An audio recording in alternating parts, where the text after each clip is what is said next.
Welcome everybody back to my channel. Today we're going to be doing another Transformers review. Today's figure is Studio Series Rise of the Beast Cheetor. So this figure is Studio Series 98. I will be showing that in the box in a second. And he's pretty nice. I will be showing you everything about him, including his weapon, his articulation, his cat mode, all that type of stuff. So, first of all, we're going to get into the box. So let's move you out of the way. And here's the box. Let me actually get that moved a little bit. Excuse me while I fix my Cheetor stupid spear thingy. Oh, there we go. Okay. So, once again, this is the box. This is the older style box that was existent a little bit before the new style that's come out this year. Like I said, he is 98. This is Cheetor. Once again, he is a crud. He's a maximal. There we go. Sorry, that was my dog right there. So yeah. Going around, he is a Voyager class here, and there's a picture of his cat form, and then this is the Peruvian Jungle Discovery. This says Cheetor and the Maximals team up with the Autobots to protect the transwarp key. Excuse me while I check that real quick. Sorry guys, my dog's in my bedroom right now. Yeah, here's a picture of his robot mode, and this is apparently plastic-free packaging, which sounds about right. So actually, let's get the backdrop out and taken care of before I forget about it, because let's be honest here, who actually came for the backdrop? If you genuinely came for the backdrop, I feel sorry for you, because what the flip are you doing? Alright, sorry guys. I just don't understand why backdrops even exist. I'm glad they took them out with the most recent wave of Studio Series, because holy mama, these things are annoying. It's like half the reason why I keep the boxes. But here is the look at the little backdrop here. This is the Peruvian Jungle. You can have them in there.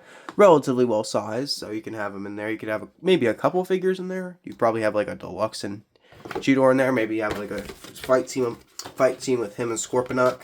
So yeah, pretty good overall, backdrop-wise, but I definitely don't feel like backdrops are the necessary main focus of, or should be the main focus of Studio Series. I get why they're there, but I just don't like them.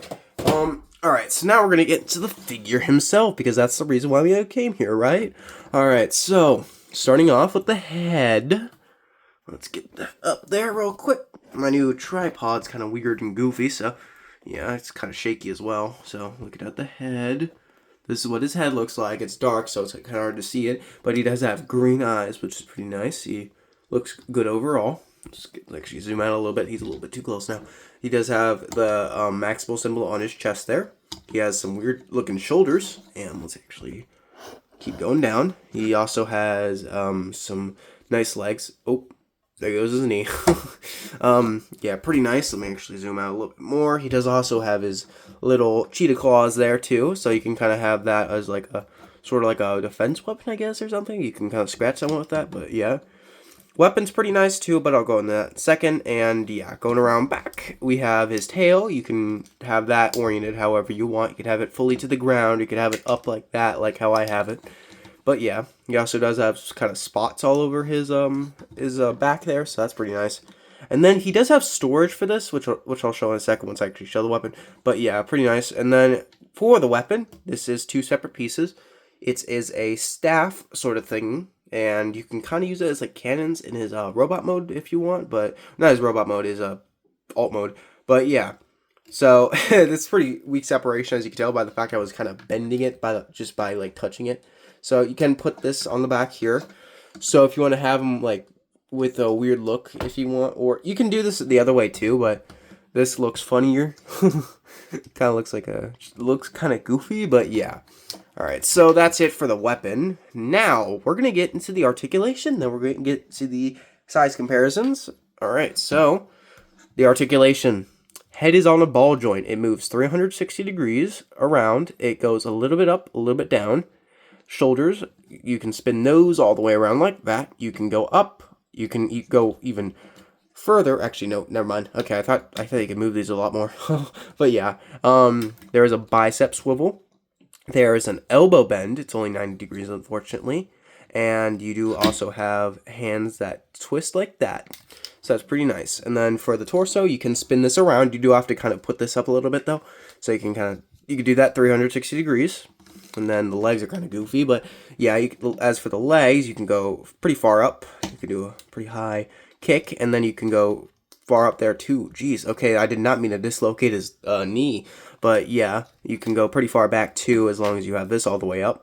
Actually, never mind, it looks like that thing's blocking it now. But yeah, and then you do have a knee bend as well as a swivel around there too. And then you do have a little bit of foot, you can manipulate the foot too. I forgot what it was called. Excuse me, as I forget every point of articulation's name, like I did in the last wheeljack video. But yeah, pretty nice overall. And we are going to now show you his size comparisons. So starting off, we have Studio Series 102 Rhinox from Rise of the Beast. Around the same height, although Rhinox is a little bit taller. He's also way bulkier, so yeah. And then our next figure is Studio Series Rise of the Beast Scorponok. He is a fair bit larger than Scorponok, so that's pretty nice. Makes about as much sense as you'd expect. And then our last figure for comparison is Studio Series Rise of the Beast, or I almost said Ape Link, excuse me. Optimus Primal. He's a fair bit taller. Not like you. It's pretty hard to notice, but it's not like as hard to notice as Rhinox though. So yeah. Once again, pretty tall figure. And then, that is it for that. So, now, we're going to get into the transformation of the figure. So, starting off, we are going to transform the arms. So, to transform the arms, we are going to move these little thingies back here. So, kind of do that on both sides. And then put these claw piece up, too, as well. So, kind of make sure those are facing forward, or at least relative to his arms. So then, what we're going to do next is we're going to want to go to this back piece here. We're going to open it. Oop, did not mean to do that. Oh, not yet. So you open this up, and then you bring the cheetah head out, and then you kind of bring this little piece, the neck piece out, essentially. And then, well, now I already showed this, but you can bring that out, and then you bring the head in like that, and then you bring this down like that, and then boom, we got that. So then we do a bicep swivel on this, and then we do the same thing on that side. So there is a couple of tabs here on each side, hard to tell, but there is also holes. So you bring that in, you kind of jimmy it, make sure it's positioned right, and then you bring it in. So make sure everything's good, and let's actually get the angle real quick. Let's see. There we go. Okay, so you make sure everything's in good. You kind of position those like that, and then let's see on both sides. Okay, come on. Come on, Cheetor. Don't be like this to me, though. I already have enough problems to deal with. Alright, there we go. Alright, so then you got him in his cheetah mode in the front. Now we have to deal with the back here. So, you just make sure this is all out of the way for a little bit. So, what you're going to want to do is you're going to bring these around like this. And then you're going to want to bring this out and then up. You'll see there's a hole right here. So, make sure you kind of have that connected. Come on. Yeah, obviously I'm not doing a very good job at connecting it myself. There we go. So do the same on both sides. So twist that around, bring this up, and then make it connect. So then we kind of bring the legs down like that, and then this just rests, sort of. It'll kind of tab in, but yeah. Okay, so then what we do is we kind of bring this in. Wait, my brain, sorry guys, my brain just forgot how to do this. So you bring this in first, and then you bring this out like this. You can bring this in, I'm not sure if you're supposed to, but I'm going to bring it in for the just review video purposes, and then do the same on both sides here. Oh man, this is a lot to do. Well, not a lot, but you get the point. So there, that is the cheetah mode. Let me actually get the camera at a good angle. He's a little bit tilted right now, so I gotta get that too. Let's see here. There we go. Okay. That's a little bit better. So, yep, pretty nice cheetah mode overall. He's got pretty nice profile. It's not as bad as it could be, not as good as it could be though, so yeah. So yeah, pretty nice overall. His mouth does open. He can also scratch at the door, so you know, do that type movement. And then he could also whip around his tail. So let me actually get this. That's not supposed to happen. That's supposed to tab in. You can kind of have the tail whip around like that. Okay, stop going out. Goodness gracious. Okay, you can also have the legs go forward a little bit like that. Although that's not what a normal leg of a cat looks like.